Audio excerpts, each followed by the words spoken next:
वा ngangnada thoisna gate lomda thokre punsibasu gari thodoroktuna sorokta khami thoisna na gate chololami aduga makhoi mari pulap luchingi manakta lai lamlong bazar yorakpada kesorna ibunga asomda khamo kai kaino khara leibigisi mapana haibagi matung ina punsibana gari du matai oirap khami kesorga punsibaga na hai leirikan thoisna machanupida onsinduna chatombe asi dukan sidagi achapot khara leirusila thadoi harauna mamaga kumtharakduna dukandagi achapot khali thoisna su magi thokpa kari kari no khali mama macha khaw umam paiduna dukandagi thoklai chatombe nangari da karamo mama pharmacy da changuge thadoi tingak mama da yengduna leihawi thoisna su magi chatpham thokpa chatkre thadoi mathanda wakal pangkhanda khanjilare thoisna su tholakduna kaidore leplerammisina lao thengkhrani kesorna laone karo thengkhrani noiba thadoi gari da tapna ka khatli mama da amuk su yengi machana yengla idu thoisna khangdaba dinate khangsinna da saduna tumillai adukna khrabalamdu thadoi gi wakhalda ilapla poininge wakhalda amuk su khanjai ekhoi mana pharmacy changoi sikarigino gate hangduna leirambaduna gari du sumang tamna thojilai kesor thoisna punsiba thadoi gari dagi kumtharakpadu ubada chengum makhok kaktuna leiramba luchingdu pakhatna masadu thagatkre iliba fiduna mabuktu kupsinaba honari imungda changsilubasu farakta kaujabasu ngamjada masadu tasinduna lei thadoi manammagi manakta harau chensinduna luchingi pukta nanduna nene kisana nangaibada nene diwa doreda luching thadoi da mapi irache na yengli thadoi manamagi mapi du nungsina taithokpiduna peri wa nganglai nama nang han kai ekhoi da kari su hairaktri ba kaigina ekhoi se mitop ni khalabai nama luching pakhatna doi noi kaigi laino thadoi noi kaigi laino kanana kari hairaino punsiba nokfe tawna matai maga machanga gi nakta lai nakanda thariba sofa tu da famthaduna itema akoi dada na harakpane ngasai chalu chu haiduna koi laine luching he na ngakna kari dabana karamna khangliba made mamaugi ahongwa fibam du urabada kesor nokfe tawna laurai hai raje tombi kanam leitabro noiba kesor su mangol da karaktuna sofa du da famthai imung da onsinduna raje aina kaursi ta tabro noiba thoisna du mangol da su ka khalakte luching da haifet yenglamlaga nakan gi chengum thariba sangoi du da kakhatki maku hoi lakpadu da luching gi thamoi harau na pirang lakta momon nokli thangnaba mikupta thoisna na mabu uraga thaiduna magi naktagi lamna chatkibadu urubada mipaiba poklai tanja du da tombi tholaktuna ibema loidri wa makha tadringai ngakna kesoroi da yenglai kesor momon nokna famduna lairi tombi luching da yenglai luching su lukta khibadagi non khalaktre kesorna rajen kauthoro tombi prap changkiduna wheelchair du da mapuroi babu inthorei kesor warauna angang sina angang oikhre nakoi ani fau aingonda walo labani ko rajena khumge tawbaga luching du milu pirangtana ichochotna mamai du non khalai kesor da yengjaba sungamda nakanda onthoktuna mabokka bachaugada tainabinu baba aina lankhiba ngaktane aina soikhibani mabok bachaudi karisu khangba nate tombi nungaitana luchingda yenglai rajen su adu mangai karibu hairuni kesor da onchinduna tada ekhoi bu warobina fatta nongda thoadi khana arotwa wafam moina thamjilubasina hena mi paiba poklarabani apangba nanauni khana tadana warobina kesor sor changna honthaduna tombi da yenglai nga faba yadoi natra tombe chak cha singa sidi mayam su pijase chak toi singe nga doi kongge ne harajen kari hari banangna rajen noktuna kari gi tadana puthokadoino pukri dagi kok faraga loire nupa macha singi su chaba nungai daba yen kharaga sinche namau no honajari ba mayam si tada hogi suni ne luching ikaina lukthaduna chengum makhok tu kakli thadoi di luching gi nakta famthaduna ahal khaina sanari ba wari du tari punsibadi nakongda earpiece tingjinduna murum kanagano khangde video call wari sanari Kesor mamaugi mawongdu khangladuna Kesorna imau na tawrisi kanano makaudana tombe Luching tapna non khalakduna Yani de baba awawa thabak natabasibu Tombi sangoiromda onsinduna Renua nang amta law siloi silaro nangna Kesorna icha tombe nana magi kada changminaro chalo Thadoi harauna inama lao changase Luching su masadu lumna haugatjarai Thadoi na haifet ngakpiduna imung changki Luching na haugalakpada Kesordu pakhatna yengba ngamda mamai leithokduna leiribani Sangoida magi nupi thoisna leiridu hek urure Kesor tombi da onsinduna Tombi nanam sisu yaurokpani sangoida leire mathana tofom khanglaroi nangna khara kaubiruro chalo Thoisna yaurai tabaduda hena ngakna leptuna lei tombidu Rajena ihe kaubiruro dana nangba Tombi thagatna ha hoi kaurage ai kaurage Asi haiduna tombidu sangoi tamna chatkre Kesor punsibada onsilakduna Kesor sauna Kari na tawge di haidraga phone do dum kolaga layuna ngama Chalo gari dagi posai du lautho atai magi ka ta pusin biru cho Punsiba khangpre khangna phone du pocket ta hapchinki sumang kumthaduna makhut anida chekhau achauba ani yanduna changlai Kari na sina ngasai babai bana laikhibudu su yahauri Kesorna namaga na changina laikhibani hangdasu kok thamuro chalo Imungda thamlamduna amuk thoglai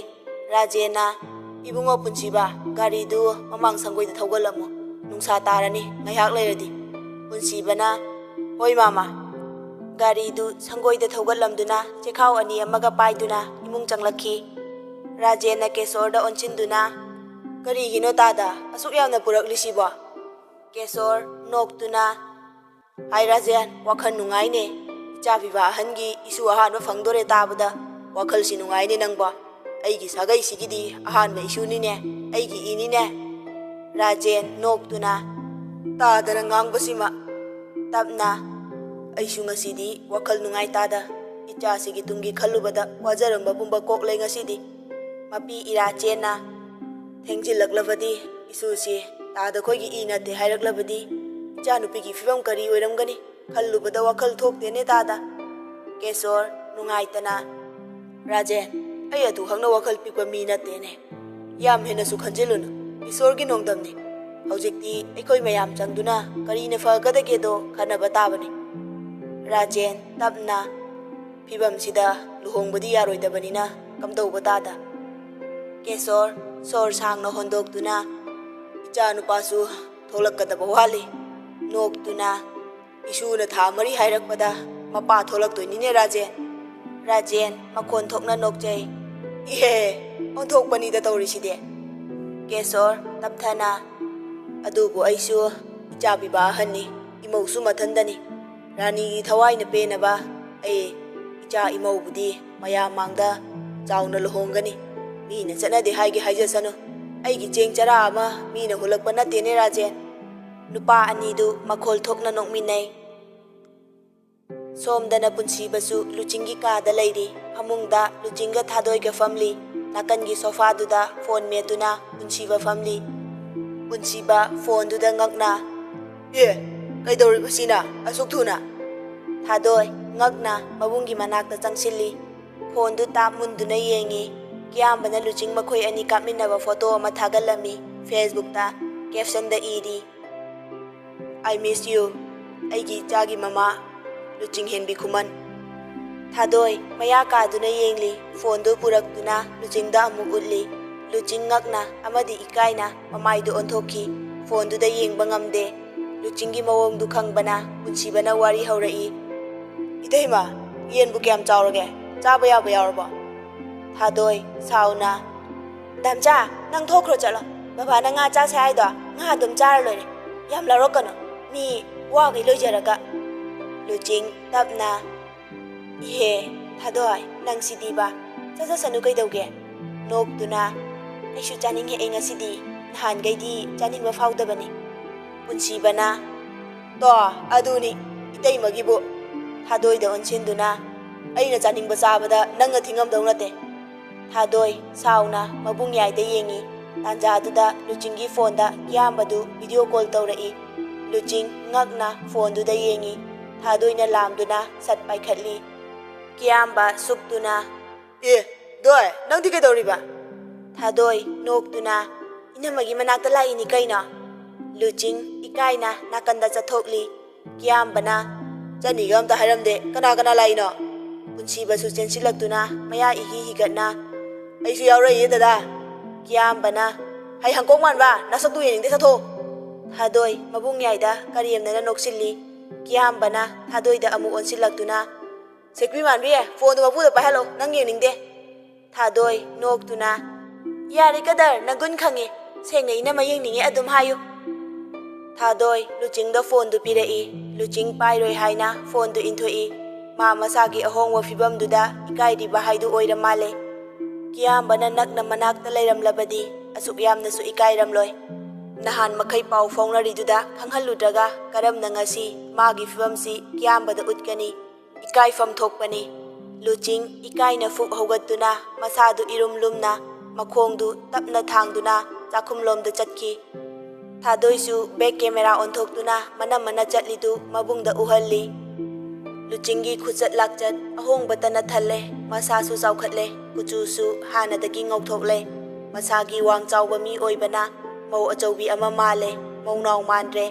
ꯀꯤꯌꯥꯝꯕꯗꯤ ꯅꯨꯡꯁꯤꯅ ꯃꯣꯃꯣ ꯅꯣꯛꯅ ꯌꯦꯡꯂꯤ꯫ ꯃꯤꯠꯂꯨꯗꯨꯁꯨ ꯄꯤꯔꯥꯡꯅ ꯆꯣꯠꯂꯦ꯫ ꯃꯕꯨꯡꯒꯤ ꯐꯤꯕꯝ ꯎꯕꯗ ꯊꯥꯗꯣꯏ ꯉꯛꯅ ꯋꯥ ꯉꯥꯡꯒꯦ ꯇꯧꯏ꯫ ꯑꯗꯨꯕꯨ ꯄꯨꯟꯁꯤꯕꯅ ꯃꯆꯤꯟ ꯃꯦꯟꯗꯨꯅ ꯋꯥ ꯉꯥꯡꯒꯅꯨ ꯍꯥꯏꯅ ꯏꯪꯒꯤꯠ ꯇꯧꯔꯤ꯫ ꯆꯥꯛꯈꯨꯝ ꯌꯧꯕꯒ ꯆꯥ ꯂꯣꯟꯅꯕ ꯒ꯭ꯌꯥꯁꯇꯨ ꯃꯩ ꯊꯥꯒꯠꯂꯤ꯫ ꯂꯨꯆꯤꯡ ꯃꯁꯥꯗꯨ ꯌꯦꯡꯕꯗ ꯇꯁꯦꯡꯅ ꯂꯨꯝꯃꯦ꯫ ꯃꯁꯥꯅ ꯋꯥꯖꯗ꯭ꯔꯁꯨ ꯑꯌꯦꯡꯕ ꯃꯤꯅꯗꯤ ꯃꯥꯒꯤꯗꯃꯛ ꯋꯥꯕꯤꯔꯦ꯫ ꯅꯨꯡꯇꯤꯒꯤ ꯃꯁꯛ ꯎꯔꯕꯁꯨ ꯉꯁꯤꯒ ꯃꯈꯜ ꯃꯥꯟꯅꯗꯦ꯫ ꯉꯁꯤ ꯃꯥꯒꯤ ꯃꯆꯥꯒꯤ ꯃꯃꯥ ꯑꯣꯏꯒꯗꯧꯔꯦ ꯈꯪꯕ ꯃꯤꯀꯨꯞꯇꯒꯤꯗꯤ ꯂꯨꯆꯤꯡꯒꯤ ꯃꯁꯛ ꯎꯗ꯭ꯔꯤꯕꯅꯤ ꯀꯤꯌꯥꯝꯕꯗꯨ꯫ ꯎꯅꯤꯡꯕꯅ ꯉꯥꯎꯔꯗꯨꯅ ꯂꯨꯆꯤꯡ ꯂꯩꯊꯣꯔꯛꯄ ꯃꯤꯠ ꯀꯨꯞꯇꯅ ꯌꯦꯡꯂꯤꯕꯅꯤ꯫ ꯀꯤꯌꯥꯝꯕ ꯃꯊꯟꯇ ꯈꯟꯖꯩ꯫ ꯏꯅꯥꯛꯇ ꯂꯦꯡꯗꯅ ꯊꯝꯗꯨꯅ, ꯅꯪꯒꯤ ꯄꯨꯛꯅꯤꯡꯕꯨ ꯄꯦꯜꯍꯟꯗꯨꯅ, ꯅꯪꯕꯨ ꯍꯔꯥꯎꯍꯟꯒꯗꯕ ꯃꯇꯝꯁꯤꯗ ꯑꯩꯒꯤ ꯏꯃꯨꯡꯒꯤ ꯃꯤꯑꯣꯏꯁꯤꯡꯒꯤ ꯃꯤꯅꯨꯡꯁꯤ ꯐꯥꯎꯕ ꯐꯪꯍꯟꯗ ꯅꯪꯅ ꯀꯌꯥꯗ ꯋꯥꯅ ꯂꯦꯜꯂꯝꯂꯤꯕ? ꯈꯟꯖꯤꯜꯂꯨꯕꯗ ꯀꯤꯌꯥꯝꯕꯗꯨ ꯃꯈꯣꯜ ꯊꯣꯛꯅ ꯍꯤꯛ ꯍꯤꯛ ꯀꯞꯊꯣꯔꯛꯂꯦ꯫ ꯀꯤꯌꯥꯝꯕ ꯀꯞꯄꯒꯤ ꯃꯈꯣꯜ ꯇꯥꯕꯗ ꯂꯨꯆꯤꯡ ꯃꯃꯥꯏ ꯑꯣꯟꯊꯣꯔꯛꯏ꯫ ꯉꯛꯅ ꯊꯥꯗꯣꯏꯗ ꯌꯦꯡꯂꯛꯏ꯫ ꯊꯥꯗꯣꯏꯁꯨ ꯈꯪꯗꯦ ꯍꯥꯏꯅ ꯃꯉꯛꯇꯨ ꯍꯥꯏꯔꯤ꯫ ꯀꯞꯄꯨꯕꯒꯤ ꯃꯃꯤꯠ ꯏꯄꯣꯝ ꯄꯣꯝꯕ ꯃꯁꯛꯇꯨꯅ ꯍꯦꯟꯅ ꯅꯨꯡꯁꯤꯈ꯭ꯔꯦ ꯀꯤꯌꯥꯝꯕꯒꯤ ꯊꯃꯣꯏꯗꯗꯤ꯫ ꯄꯨꯟꯁꯤꯕꯒ ꯊꯥꯗꯣꯏꯒꯒꯤ ꯃꯃꯥꯡꯗ ꯋꯥꯔꯤ ꯁꯥꯟꯅꯕꯁꯨ ꯏꯀꯥꯏꯒꯨꯝ ꯇꯧ꯫ ꯆꯥ ꯂꯣꯜꯂꯤꯗꯨ ꯃꯈꯥ ꯆꯠꯊꯈꯤ꯫ ꯆꯥ ꯂꯣꯟꯅ ꯂꯣꯟꯅ ꯃꯤꯠꯂꯨꯗꯒꯤꯁꯨ ꯇꯥꯔꯛꯂꯤ ꯂꯝꯍꯦꯜꯂꯕꯤ ꯂꯨꯆꯤꯡꯒꯤ ꯄꯤꯔꯥꯡ ꯃꯔꯤꯛꯁꯤꯡꯗꯨ꯫ ꯑꯋꯥꯕꯒꯤ ꯄꯤꯔꯥꯡ ꯅꯠꯇꯦ ꯁꯤꯟꯊꯔꯤꯕ, ꯅꯨꯡꯉꯥꯏꯕꯒꯤ ꯄꯤꯔꯥꯡꯅꯤ꯫ ꯇꯥꯟꯖꯥꯗꯨꯗ ꯊꯣꯏꯁꯅꯥꯒ ꯇꯣꯝꯕꯤꯒꯗꯨ ꯆꯪꯂꯛꯏ꯫ ꯏꯅꯝꯁꯤ ꯑꯗꯨꯝ ꯐꯝꯕꯤꯌꯨ, ꯑꯩ ꯁꯦꯝꯂꯛꯀꯦ, ꯀꯨꯏꯒꯗꯕꯁꯨ ꯅꯠꯇꯦ꯫ ꯊꯣꯏꯁꯅꯥ ꯅꯣꯛꯇꯨꯅ ꯌꯥꯅꯤꯗ, ꯑꯗꯨꯝ ꯇꯧꯃꯤꯟꯅꯁꯤ, ꯐꯝꯅ ꯐꯝꯅ ꯇꯧꯕꯕꯨ꯫ ꯃꯃꯥ ꯆꯪꯂꯛꯄꯒꯤ ꯃꯈꯣꯜ ꯇꯥꯕꯗ ꯀꯤꯌꯥꯝꯕ ꯃꯈꯣꯜ ꯊꯣꯛꯂꯛꯈꯤꯗ꯭ꯔꯦ꯫ ꯄꯨꯟꯁꯤꯕ ꯊꯥꯗꯣꯏꯁꯨ ꯇꯨꯃꯤꯟ ꯂꯩ꯫ ꯀꯤꯌꯥꯝꯕ ꯃꯃꯥꯅ ꯂꯨꯆꯤꯡꯗ ꯀꯔꯤ ꯍꯥꯏꯔꯛꯀꯅꯤ ꯈꯟꯅ ꯇꯨꯃꯤꯟ ꯇꯥꯔꯤ꯫ ꯂꯨꯆꯤꯡ ꯆꯥꯗꯨ ꯃꯩ ꯂꯩꯊꯗꯨꯅ ꯃꯃꯥꯏ ꯑꯣꯟꯊꯣꯔꯛꯏ꯫ ꯊꯣꯏꯁꯅꯥ ꯎꯕꯗ ꯃꯁꯥꯗꯨ ꯏꯊꯛ ꯊꯒꯠꯈ꯭ꯔꯦ꯫ ꯄꯥꯈꯠꯅ ꯇꯞꯅ ꯌꯦꯡꯖꯔꯛꯏ꯫ ꯊꯣꯏꯁꯅꯥꯗꯤ ꯇꯤꯜꯍꯧꯗꯨ ꯁꯦꯝꯂꯤ꯫ ꯀꯤꯅ ꯀꯤꯅ ꯊꯣꯏꯁꯅꯥꯒꯤ ꯃꯅꯥꯛ ꯆꯪꯁꯤꯜꯂꯛꯇꯨꯅ ꯂꯨꯞꯊꯕꯁꯨ ꯉꯝꯗ ꯃꯈꯣꯡꯗꯨꯗ ꯀꯤꯠ ꯐꯝꯊꯗꯨꯅ ꯊꯣꯏꯁꯅꯥꯒꯤ ꯃꯈꯣꯡ ꯁꯣꯛꯅ ꯈꯨꯔꯨꯝꯖꯩ꯫ ꯏꯃꯥꯁꯤ! ꯂꯨꯆꯤꯡꯒꯤ ꯃꯤꯠꯂꯨꯗꯒꯤ ꯇꯥꯔꯛꯂꯤꯕ ꯄꯤꯔꯥꯡ ꯃꯔꯤꯛꯁꯤꯡꯗꯨ ꯊꯣꯏꯁꯅꯥꯒꯤ ꯈꯣꯡꯗ ꯇꯥꯔꯔꯦ꯫ ꯂꯨꯆꯤꯡ ꯀꯞꯆꯗꯨꯅ ꯑꯩꯅ ꯁꯣꯏꯈꯤꯕ ꯂꯥꯟꯈꯤꯕ ꯌꯥꯎꯔꯕꯁꯨ ꯅꯆꯥꯅꯤ ꯈꯟꯅ ꯑꯩꯕꯨ ꯑꯃꯨꯛꯇ ꯉꯥꯛꯄꯤꯔꯝꯃꯨ꯫ ꯑꯩ ꯏꯃꯥꯁꯤꯅ ꯌꯥꯅꯤꯡꯗꯕ ꯃꯇꯨꯡ ꯇꯧꯖꯔꯔꯣꯏꯌꯦ꯫ ꯑꯩ ꯁꯣꯏꯈ꯭ꯔꯦ, ꯑꯩ ꯇꯁꯦꯡꯅ ꯁꯣꯏꯈ꯭ꯔꯦ꯫ ꯑꯩꯕꯨ ꯑꯃꯨꯛꯇ ꯉꯥꯛꯄꯤꯔꯝꯃꯨ ꯏꯃꯥꯁꯤ꯫ ꯃꯈꯨꯠꯅ ꯄꯥꯏꯔꯝꯂꯤꯕ ꯊꯥꯡꯗꯨ ꯇꯦꯕꯜ ꯃꯊꯛꯇꯨꯗ ꯇꯞꯅ ꯊꯝꯃꯤ꯫ ꯊꯣꯏꯁꯅꯥꯗꯨ ꯏꯜꯂꯤꯕ ꯐꯤꯗꯨꯒꯤ ꯐꯤꯖꯤꯗ ꯃꯈꯨꯠꯇꯨ ꯍꯥꯏꯐꯦꯠ ꯇꯩꯊꯣꯛꯇꯨꯅ ꯂꯨꯆꯤꯡꯒꯤ ꯃꯀꯣꯛꯇ ꯅꯥꯟꯊꯕꯤꯔꯤ꯫ ꯑꯗꯨꯒ ꯂꯦꯡꯖꯨꯝꯗ ꯄꯥꯏꯗꯨꯅ ꯆꯤꯡꯈꯠꯄꯤꯔꯤ꯫ ꯊꯣꯏꯁꯅꯥꯅ ꯍꯧꯒꯠꯂꯣ ꯍꯧꯒꯠꯂꯣ꯫ ꯑꯁꯥꯎꯕꯒꯤ ꯁꯛꯐꯝꯁꯨ ꯅꯠꯇꯦ, ꯍꯔꯥꯎꯕꯒꯤ ꯁꯛꯐꯝꯁꯨ ꯅꯠꯇꯦ꯫ ꯊꯣꯏꯁꯅꯥꯒꯤ ꯃꯑꯣꯡꯗꯨꯗ ꯂꯩꯔꯤꯕꯁꯤꯡꯗꯨ ꯉꯛꯅ ꯌꯦꯡꯂꯤ꯫ ꯊꯣꯏꯁꯅꯥ ꯀꯔꯤꯁꯨ ꯅꯥꯆꯨꯡꯗ ꯃꯆꯥꯅꯨꯄꯤꯗ ꯑꯣꯟꯁꯤꯜꯂꯛꯇꯨꯅ ꯏꯆꯥ ꯇꯣꯝꯕꯤ, ꯅꯅꯝꯃꯒ ꯆꯥꯗꯣ ꯍꯩꯃꯤꯟꯅꯔꯣ, ꯆꯥ ꯊꯛꯁꯤ꯫ ꯊꯥꯗꯣꯏ ꯇꯤꯡꯉꯛ ꯇꯤꯡꯉꯛ ꯃꯈꯨꯠꯇ ꯄꯥꯏꯔꯤꯕ ꯐꯣꯟꯗꯨ ꯃꯕꯨꯡꯌꯥꯏꯗ ꯄꯤꯔꯝꯃꯒ ꯒ꯭ꯌꯥꯁꯇꯨ ꯃꯨꯊꯠꯇꯨꯅ ꯆꯥ ꯍꯩꯕ ꯍꯧꯏ꯫ ꯊꯣꯏꯁꯅꯥꯅ ꯀꯔꯤꯁꯨ ꯍꯥꯏꯔꯛꯇ꯭ꯔꯕꯗ ꯏꯀꯥꯏ ꯅꯨꯡꯁꯤ ꯌꯥꯅꯅ ꯃꯄꯤꯗꯨ ꯇꯩꯊꯣꯛꯂꯤ꯫ ꯑꯗꯨꯒ ꯆꯥ ꯍꯩꯅꯕ ꯒ꯭ꯂꯥꯁꯇꯨ ꯁꯦꯝꯂꯤ꯫ ꯀꯦꯁꯣꯔꯗꯤ nokfet momonta noktuna wakhal nungaina adumak lay. Thadoisu Luchinggi manaktagi hendoktre. Thoisnadu atai kanagasu kauna ngangna taurudre. Fonda kanagano khangda wari sanaduna adum lay. Chak chaba loiraba matung mayai kaduda famduna wari sanari mayamdu. Luchingsu nakanda thadoiga famli. Kesorna icha Alexu yauzaradi hena nungaigadabani ngasidi. Rajena tada hoi lakani khanglamladi school chaloga yaroidawne. Mathang amuk lakbada thengnaraga loire tada. Kesor noktuna noisu nong fadok lakpa yari ponida Rajen. Tombina matang zabada soidana lakani tada. Chanupisisu sathok haningdre. Phamgi pochai lawa fau mi tharabani taurise. Kesor tapna Luchingda onsilaktuna ipana yumda chache haidi haiduna nang ipabu warauganuko. Matangna tanjana yadabana ichada chache haidabane. Luching nokfetawna Baba ai warauba karisu leijade. Sumaina baba hoina harau harau nachabu nungsibibasina hena penjarage. Kesor noktuna nang daba tholaaga ichabu yumdugi mawoina soidana lawba lakani. Luching Thoisnada tapna yenglai. Thoisnadi wa karisu ngangde. Thoisnana wa ngangdabaduna hena thamoi sokle Luchingdadi. Luching Kesorda onchinduna Baba wa amakhakta haijage. Aina haigadoriba wase baba nasu yabirakani haina thajai. Kesor nokfetawna Imau na haibabu karigi baba na yadani. Hayo hayo Imau gi apamba khuding baba na tawgani. Imau gi ningba thunghangani. Masi ngamdraba ai mapa oibada matik chadre na khallage. Luching tapna namau gi mongfamdi mafamsida oijage. Baba na masi matangdi yabiyo. Leiramliba mayamdu Luchingda mityeng thamlai. Thoisnadi haifet yenglamlaga mamaidu onthoki. Kesor kathoklamba mayadu umsinba kaure. Matin kut yothaduna mamauda onsilai. Kesor warauna Pagi bema karinu imau na ngasi ngangliba. Napa ingonda hairiba wahaidubu. Imau gi pendabado ingonda hayune. Adugumba wa matungda haiganu. Ipa taba ngamde. Luching mapi irachena Baba nachadi paptana yomlaga lakpa mapokne. Aina baba hoigi yumduda leiraga nungaitaba thodok thokadabagi saruk ithanta sikibana faye. Kaptuna imungduda awa ana tarakadaba wagadaba pumba ifamda sinabiyo haina nungtigi isorda kuramjabagi mahai fangjage. Thadoi manamagi makhutta chena paisinduna nungaita manammada yengli. Makhutna mana mapidu su taithokli. Punsibadi makhut anidu makokta paisinduna nonthakre. Rajensu nungaita machanupida yengli. Kesor sauna Luching karino nang nanganglibado. Tombi Luchinggi nakta famthaduna Ibema karino nang nanganglisibo adugumba wa matungda haiganu mabok taba ngamdene. Thoisnadi wa ngangda tumillai. Thoisnagi mawongduna hena masadu charangnare. Mapidu taithoktuna Kesorda onsinja. Luching tapna amuk wa nganglai. Baba daba tholaklaga kanagumbi amaga luhongnaba sinbiyo. Yumdugi matik chabi mau thibiyo. Imasigi pungning penanaba imasina pamjaba mamau thibiyo. Kaptuna ichasina taibang phawraklaga babagi sagaida tilhangani. Wana adubu ai ichasiga aiga mafamsida leijage baba. Matamduda isuni iyo haibirakano. Aina imasigi ningba tunghanba ngamdre ai. Luching makhol thokna pendana hik kapli. Kesor sauna magi nupida yengli. Maya maraktuda Thoisna tawfam khangda fuk haugatuna mapan thokige tawi. Imasi Luching na kaurakli du tabada Thoisnagi khongthang chap lepi. Luching hena makhol thokna hik kapli. Kapmanbana makhol dusu tare. Wa ngangbadasu latla tawduna Thoisna da warauna Imasi Baba aigi ichase nakhoigi E-marira Yeknabara. Thoisna hanna fawwa yenglamda mapan thoki. Thoisnagi mawongduda Kesor sauna fuk haugatuna thokige tawi.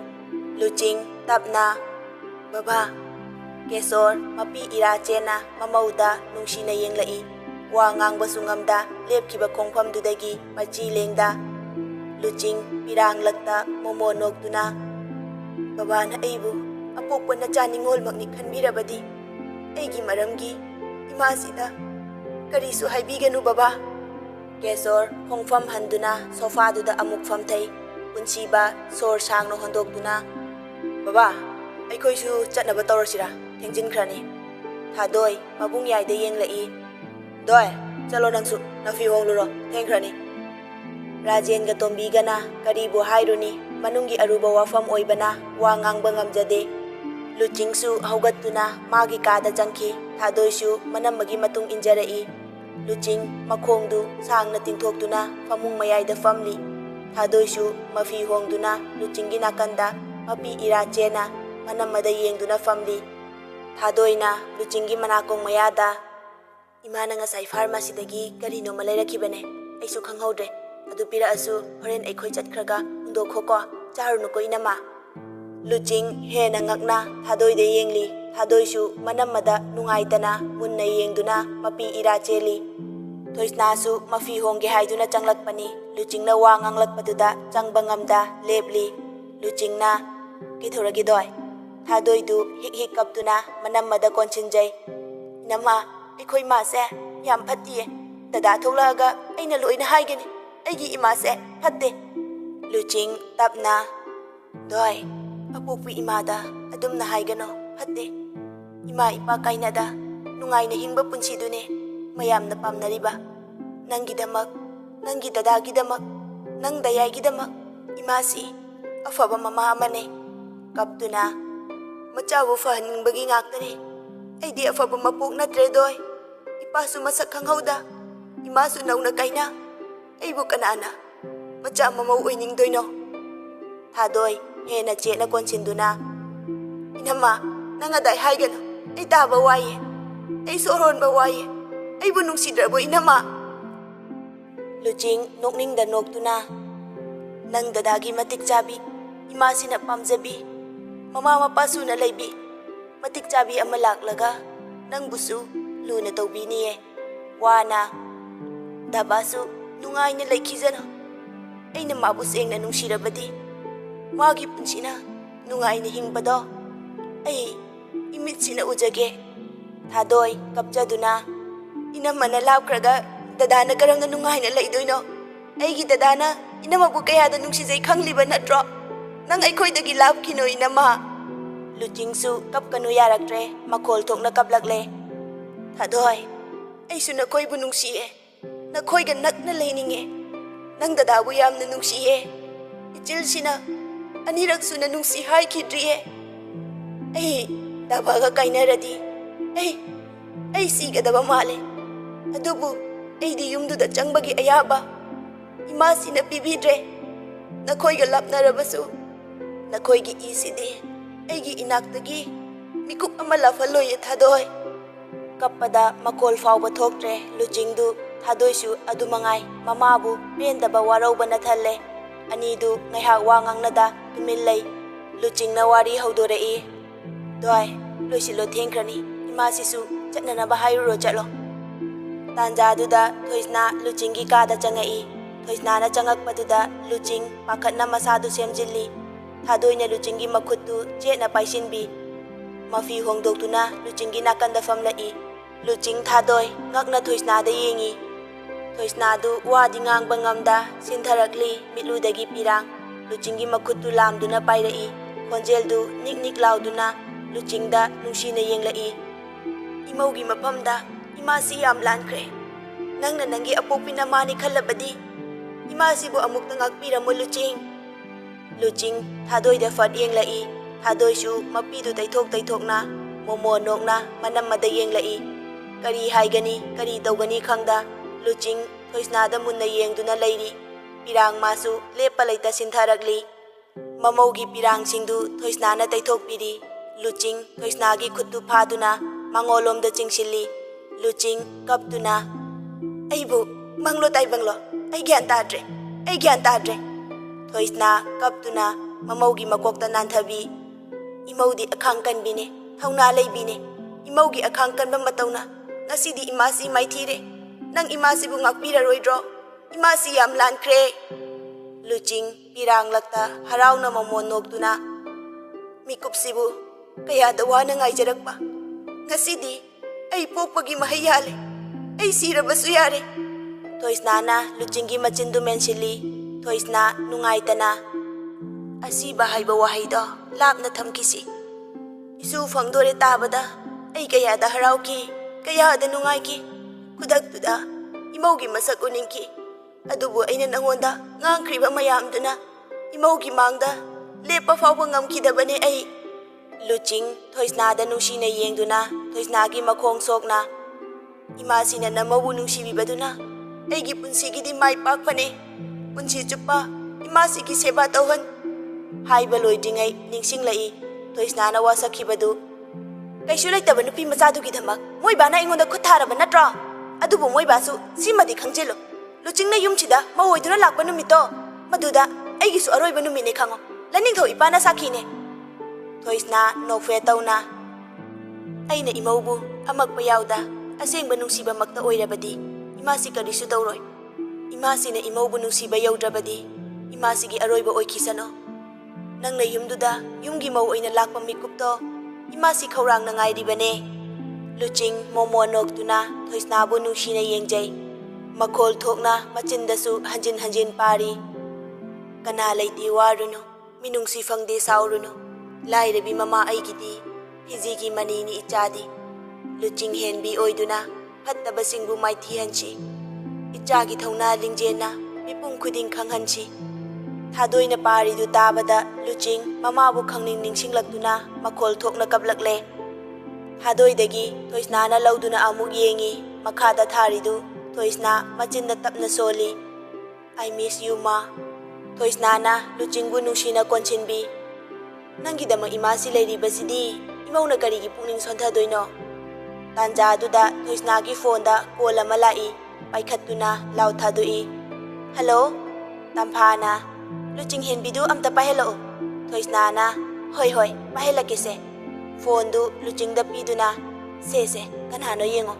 ꯂꯨꯆꯤꯡ ꯉꯛꯅ ꯐꯣꯟꯗꯨꯗ ꯃꯨꯟꯅ ꯌꯦꯡꯉꯤ ꯑꯗꯨꯒ hello ꯇꯝꯐꯥꯅ hello ꯂꯨꯆꯤꯡ ꯍꯦꯟꯕꯤ ꯂꯨꯆꯤꯡ ꯋꯥ ꯉꯥꯡꯗ ꯇꯨꯃꯤꯟ ꯂꯩ ꯊꯣꯏꯁꯅꯥꯅ ꯂꯨꯆꯤꯡꯗ ꯑꯣꯟꯁꯤꯟꯗꯨꯅ doctor ꯇꯝꯐꯥꯅꯤꯅꯦ ꯂꯨꯆꯤꯡ ꯉꯛꯅ ꯑꯃꯗꯤ ꯍꯔꯥꯎꯅ doctor ꯇꯝꯐꯥ ꯅꯣꯛꯇꯨꯅ ꯀꯤꯌꯥꯝꯕ ꯍꯣꯏ ꯊꯥꯗꯣꯏ ꯍꯣꯏꯅ ꯏꯟꯗꯣꯝꯆꯥ ꯀꯧꯕꯅꯦ ꯑꯩꯉꯣꯟꯗ ꯅꯪꯁꯨ ꯅꯤꯅꯦ ꯀꯧꯒꯦꯔꯥ ꯏꯟꯗꯣꯝꯆꯥ ꯀꯧꯒꯦꯔꯥ ꯑꯃ ꯀꯧ ꯂꯨꯆꯤꯡ ꯈꯨꯝꯗꯅ ꯊꯣꯏꯁꯅꯥꯗ ꯌꯦꯡꯗꯨꯅ ꯂꯩ ꯊꯣꯏꯁꯅꯥ ꯅꯣꯛꯇꯨꯅ ꯏꯟꯗꯣꯝꯆꯥ ꯀꯧꯔꯣ ꯅꯪꯁꯨ ꯑꯩꯒꯤ ꯏꯅꯥꯎꯅꯨꯄꯤꯅꯤ ꯂꯨꯆꯤꯡ ꯇꯞꯅ ꯏꯟꯗꯣꯝꯆꯥ ꯇꯝꯐꯥ ꯅꯣꯛꯇꯨꯅ ꯑꯩꯗꯤ ꯅꯍꯥꯟꯈꯩ ꯑꯩꯈꯣꯏꯒꯤ ꯃꯧꯅꯤ ꯈꯪꯂꯨꯗ꯭ꯔꯦꯗꯅ ꯑꯗꯣ ꯅꯪ ꯅꯁꯥꯗꯣ ꯌꯥꯝ ꯋꯥꯍꯟꯒꯅꯨ ꯉꯔꯥꯡ ꯍꯤꯗꯥꯛꯇꯨ ꯂꯩꯔꯕ꯭ꯔꯥ ꯂꯨꯆꯤꯡ ꯃꯔꯩ ꯆꯤꯛꯇꯨꯅ ꯂꯩꯗ꯭ꯔꯤꯌꯦ ꯏꯟꯗꯣꯝꯆꯥ ꯇꯝꯐꯥꯅ 이해 ꯑꯣꯟꯊꯣꯛꯄꯅꯤꯗ ꯑꯗꯨ ꯆꯥꯕ ꯍꯧꯔꯗꯧꯅꯤꯅꯦ ꯅꯪꯕꯣ ꯍꯣꯔꯦꯟ ꯄꯨꯟꯁꯤꯕ ꯊꯤꯟꯖꯔꯛꯑꯅꯤ ꯑꯩꯈꯣꯏ ꯆꯦꯁꯤꯅ ꯉꯁꯥꯏꯗꯒꯤꯅꯤ ꯀꯃꯥꯏꯅ ꯇꯧꯕ ꯑꯗꯨ ꯇꯧꯕ ꯑꯗꯥ ꯇꯧꯕ ꯍꯥꯏꯅ ꯑꯗꯨꯝ ꯍꯪ ꯂꯩꯔꯤꯅꯤ ꯑꯩ ꯊꯕꯛꯀ ꯇꯧꯐꯝ ꯈꯪꯗꯦ ꯏꯕꯦꯝꯃ ꯅꯪ ꯅꯅꯦꯝꯗꯣ ꯃꯃꯧꯁꯤ ꯌꯥꯝ ꯅꯨꯡꯁꯤꯈ꯭ꯔ ꯃꯥꯜꯂꯦ ꯂꯨꯆꯤꯡ ꯅꯣꯛꯐꯦ ꯇꯧꯅ ꯇꯥꯔꯤ ꯅꯥꯀꯟꯗꯒꯤ ꯊꯥꯗꯣꯏꯅ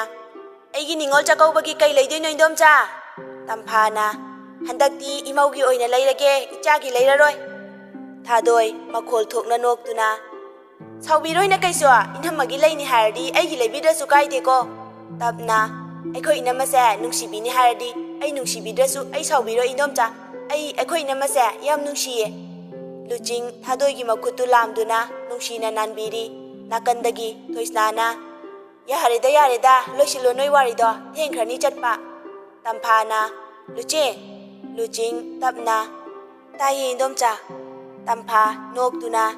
ꯀꯌꯥꯗ ꯅꯨꯡꯁꯤꯈ꯭ꯔꯕꯅꯣ ꯌꯦꯡꯉꯣꯁꯦ ꯏꯟꯗꯣꯝꯆꯥ ꯀꯧꯕꯁꯤꯐꯥꯎ ꯍꯦꯛ ꯅꯨꯡꯁꯤꯌꯦꯃꯤ ꯃꯁꯛꯅ ꯃꯔꯣꯜ ꯑꯃ ꯅꯨꯡꯁꯤꯔꯤꯕ ꯑꯗꯣ ꯅꯪꯒꯤ ꯐꯥꯝꯗꯣ ꯐꯣꯇꯣꯗ ꯈꯛꯅꯤ ꯎꯔꯤꯕ ꯍꯟꯗꯛ ꯅꯣꯡꯃꯥꯏꯖꯤꯡꯁꯦ ꯁꯤꯗ ꯅꯪ ꯀꯀꯥꯒ ꯌꯦꯡꯕ ꯂꯥꯛꯇꯣꯏꯅꯤꯀꯣ ꯂꯨꯆꯤꯡ ꯏꯀꯥꯏꯅ ꯍꯣꯏ ꯂꯥꯛꯑꯣ ꯏꯟꯗꯣꯝꯆꯥ ꯇꯝꯐꯥꯅ ꯀꯤꯌꯥꯝꯕ ꯅꯨꯄꯤ ꯆꯦꯟꯕ ꯃꯇꯝꯗꯨꯗ ꯑꯩ ꯃꯅꯤꯄꯨꯔꯗ ꯂꯩꯇꯦ ꯑꯗꯨꯅ ꯅꯪ ꯅꯁꯛ ꯈꯪꯍꯧꯗꯕꯅꯤ ꯑꯩꯈꯣꯏ ꯏꯆꯦꯁꯤꯅꯁꯨꯅꯦ ꯏꯃꯧ ꯃꯁꯛ ꯇꯥꯛꯇꯦꯗꯣ ꯅꯍꯥꯟꯈꯩꯗꯤ ꯀꯤꯌꯥꯝꯕꯗꯁꯨ ꯍꯪꯂꯨꯗ꯭ꯔꯦ ꯑꯩꯅ ꯂꯨꯆꯤꯡ ꯋꯥ ꯉꯥꯡꯗ ꯃꯣꯃꯣ ꯅꯣꯛꯅ ꯇꯥꯔꯤ ꯇꯝꯐꯥꯅ ꯊꯝꯃꯒꯦꯀꯣ ꯅꯃꯥꯗꯣ ꯄꯩꯊꯣꯛꯑꯝꯃꯅꯤ ꯑꯃꯨꯛ ꯇꯝꯐꯥꯗꯨ ꯀꯣꯜ ꯊꯝꯈꯤꯗꯨꯅ ꯊꯣꯏꯁꯅꯥ ꯍꯣꯏꯁꯨ ꯆꯠꯅꯕ ꯊꯣꯛꯂꯛꯏ꯫ ꯊꯣꯏꯁꯅꯥꯒꯤ ꯍꯔꯥꯎꯕꯒꯤ ꯃꯥꯏꯊꯣꯡꯗꯨ ꯎꯕꯗ ꯄꯨꯟꯁꯤꯕ ꯑꯃꯗꯤ ꯀꯦꯁꯣꯔ ꯉꯛꯅ ꯌꯦꯡꯅꯩ꯫ ꯂꯨꯆꯤꯡꯅ "ꯕꯕꯥ, ꯑꯩ ꯂꯩꯖꯍꯧꯔꯒꯦ"꯫ ꯀꯦꯁꯣꯔꯅ "ꯏꯄꯥꯁꯨ ꯏꯃꯧꯒꯤꯁꯤꯗ ꯇꯣꯏꯅ ꯂꯥꯛꯀꯅꯤꯗ"꯫ ꯄꯨꯟꯁꯤꯕꯒ ꯊꯥꯗꯣꯏꯒꯁꯨ ꯂꯨꯆꯤꯡꯗ ꯆꯠꯂꯒꯦ ꯍꯥꯏꯔꯝꯂꯒ ꯆꯠꯈ꯭ꯔꯦ꯫ ꯉꯁꯤꯗꯤ ꯂꯨꯆꯤꯡꯁꯨ ꯊꯃꯣꯏ ꯌꯧꯅ ꯍꯔꯥꯎꯕꯒꯤ ꯃꯥꯏꯊꯣꯡꯗꯨꯁꯨ ꯃꯣꯃꯣꯟ ꯅꯣꯛꯂꯤ꯫ ꯃꯥꯒꯤ ꯃꯇꯧ ꯎꯔꯒ ꯔꯥꯖꯦꯟ ꯑꯃꯗꯤ ꯇꯣꯝꯕꯤ ꯍꯔꯥꯎꯅ ꯌꯦꯡꯅꯩ꯫